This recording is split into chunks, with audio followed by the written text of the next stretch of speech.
Hey, I'm Alex with Marc's Mobility. In this video, we're going to show you a mid-wheel drive chair by Marc. Stay tuned.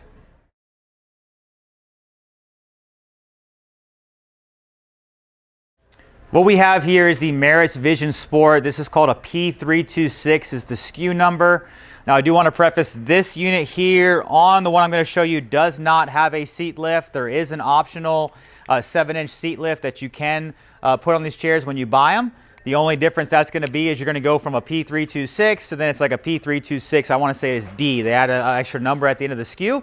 But there is an optional option to have a seat lift on the unit.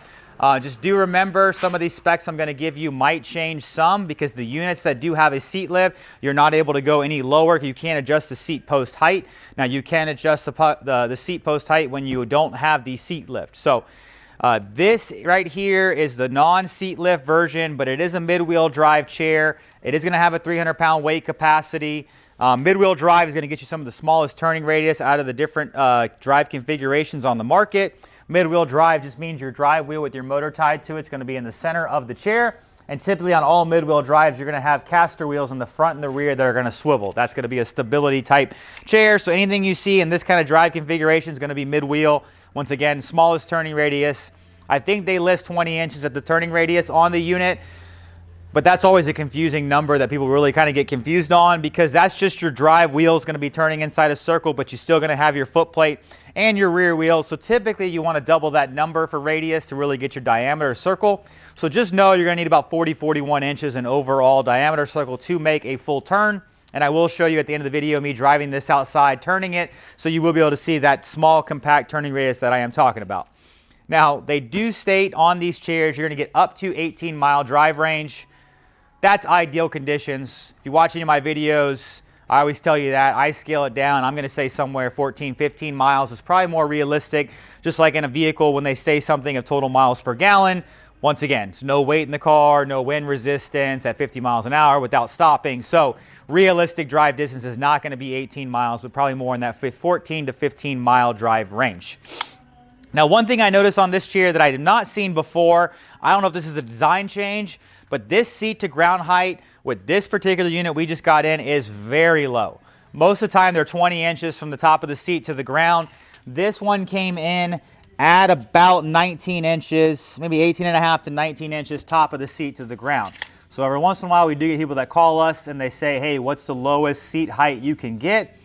I'm going to check with Marc, but like I said, this one that came in is lower than what they even advertised as, and you can raise it up a few inches based on the user's height, because that might be too low for some people if they were, let's say, 6 foot or taller.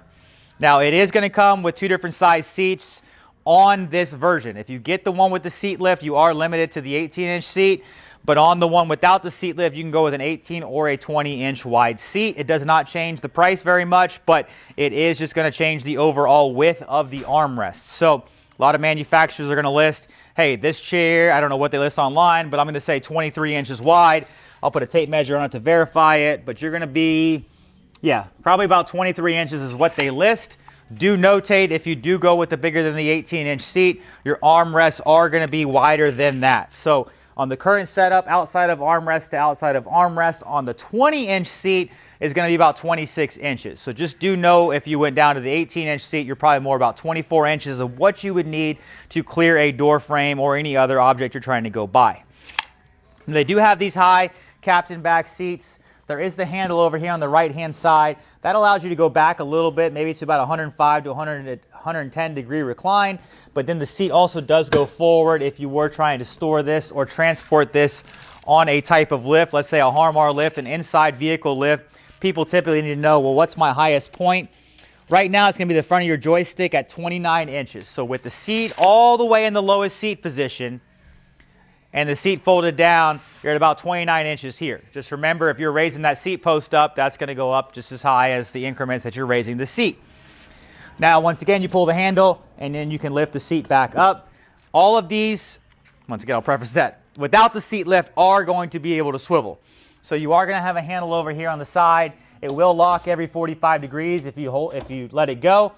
But this is going to be useful for some people that want to turn and get out of the chair without having any obstruction in front, such as your caster wheels or your foot plate. You can swivel this around by just lifting this handle up. and then you can rotate the seat.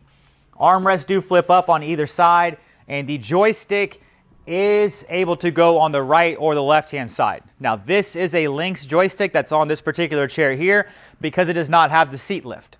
I don't believe Lynx has any joysticks out yet that have a seat lift functionality. So if you do buy one of these with the seat elevation, it is going to be a VR2, so the joystick will look different if you are buying one of these with the seat lift.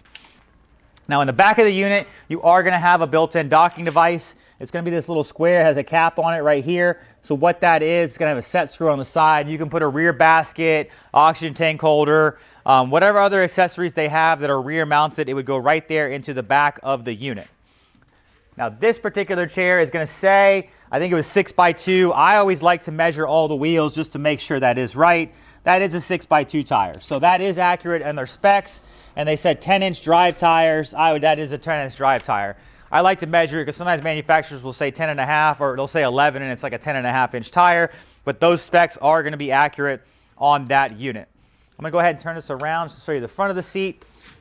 I already mentioned the armrests flip up and the joystick can go on either side, but you are also able to adjust the width of the armrests.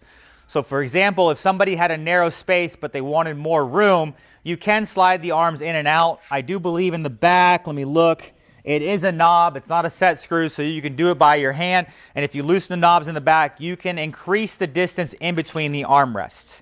You're just limited on how closely you can bring it to the seat.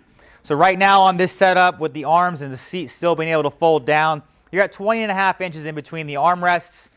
I say all that because sometimes it's worth it for somebody to go with an 18-inch seat if they're kind of in between, because you can always move your armrests out, but you can only bring them in so narrow. Now the foot plate on this unit does flip up for easier access, and there's also some depth adjustability and height adjustability. So between being able to adjust the depth and the height of the foot plate and your seat height, you can really fit this chair comfortably to somebody a little over 6 feet tall or somebody as short as maybe 4'10". So there's going to be a range of users that can fit on this as long as they're still under that 300-pound weight capacity. It does have nice kind of suspension in the front over here, so when you're going over an object, these shocks will kind of suppress when you're driving over something. This unit does come with 35 amp batteries. That's the only real size you can put in this unit. I do want to notate, if you are looking for pricing, you can go down in the description below. We'll have prices on the chair with a link, and then we'll also have battery links as well, because we do sell batteries, not just for this chair, but pretty much all chairs on the market, and we can ship them all around the country right to your door. So if you do need batteries, look at that link or give us a call. One thing I want to mention too as well, if you look on our website, we're going to have other color options for this as well. So if you do want to kind of customize it and you have a favorite color, look on there. We'll have our website up to date of what is also available color-wise for this unit. Now, I don't think I mentioned this earlier. This chair does go up to 5 miles an hour, so that is going to be a little bit quicker than some other standard chairs. A lot of about 4 miles an hour is probably the standard on a lot of most standard power chairs. This will go up to 5 miles an hour, so a little bit quicker.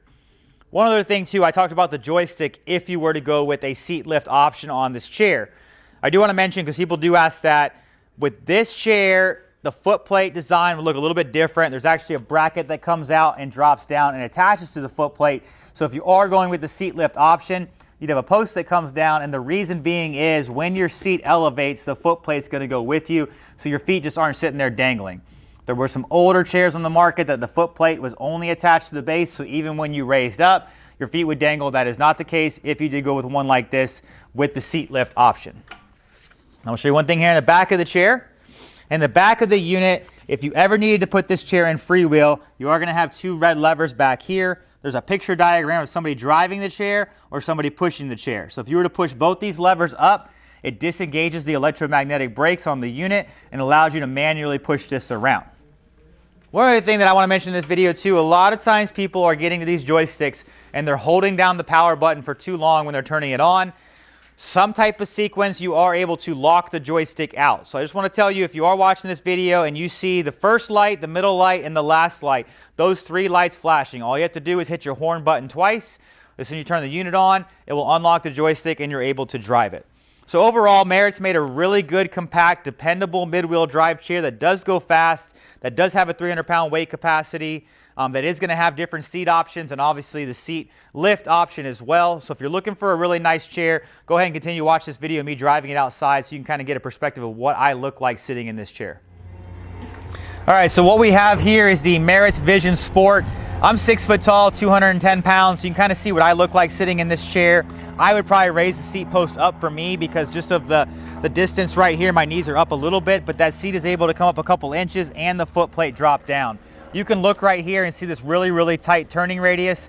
That's what I mean by when I said you need about 40 inches to turn this in a circle.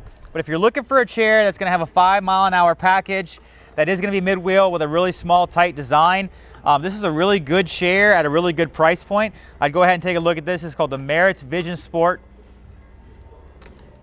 Hi, I'm Mark. And my name is Alex. We're co-owners of Marc's Mobility. I started this company in 1995. We sell many products, not just what you see in this video. If you have any questions or concerns, please call us at the number below at 800-677-6293. Thank you, and have a wonderful day.